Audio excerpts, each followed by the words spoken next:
2025-yil markazimizda qanday kurslar tashkil etildi? Jamiyatdagi og'riqli muammolar va talab istaklardan kelib chiqqan holda bu yil ham yangi kurslar va loyihalar ustida ish olib bordik.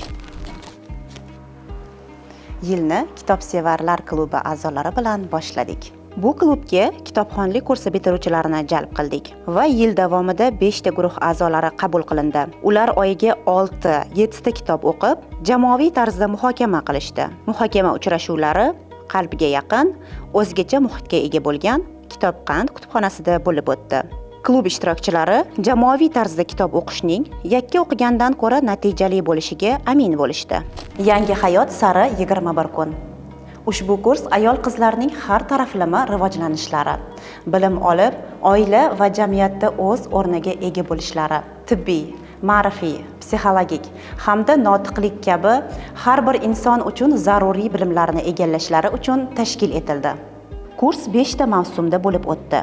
Unda 100 dan oshiq ayol qizlar ishtirok etib, 21 kun davomida uzluksiz tarzda bilim olishdi. Nazariy darslardan tashqari kamondan o'q otish mashg'ulotlari, fitness zalida amaliy va nazariy bilimlar, nonushta ustida va tabiat qo'ynidagi darslar bo'lib o'tdi. Ustozlarimiz ta'kidlaganlaridek, bir odatni shakllantirish uchun kamida 21 kun uzluksiz shu ishni takrorlash kerak. Kurs bitiruvchilari mana shu qoidaga amal qilgan holda salbiy odatlardan voz kechib, ijobiy odatlarni shakllantira olishdi. Har bir mavsum yakunida bitiruvchilarimizning qisqa muddat ichidagi erishgan yutuqlari-yu rejalari, ularning xulosalarini tinglab, maqsadimizga yetishayotganimizdan quvonamiz. Notiqlik kursi. Bu kurs Najot Nur notiqlik markazi mutaxassisi Zilola Yuldasheva bilan hamkorlikda tashkil qilindi.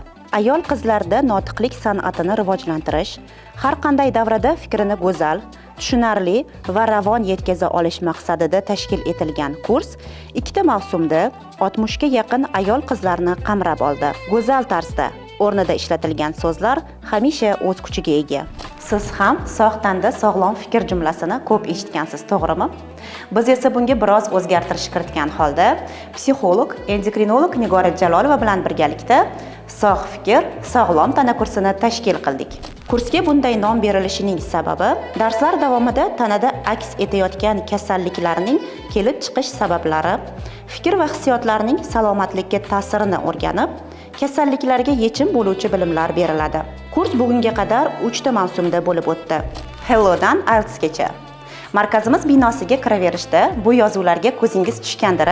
Ha, 2025-yilda biz jahon tili bo'lmish ingliz tili kursini tashkil qildik. Kursda asosan bolajonlar ishtirok etishyapti. Kurs farzandi kelajagiga befarq bo'lmagan ota-onalarning e'tiboridan chetda qolmadi. Hozirga kelib 4 ta guruhda turli darajadagi o'quvchilarimiz til o'rganish bilan band. Shunday qilib 2025-yilda ham doimiy davom etayotgan kurslarimiz safiga 5 ta yangi kurs qo'shildi. Bu orqali o'quvchilarimizning yanada keng doirada bilim olishlariga hissa qo'shdik.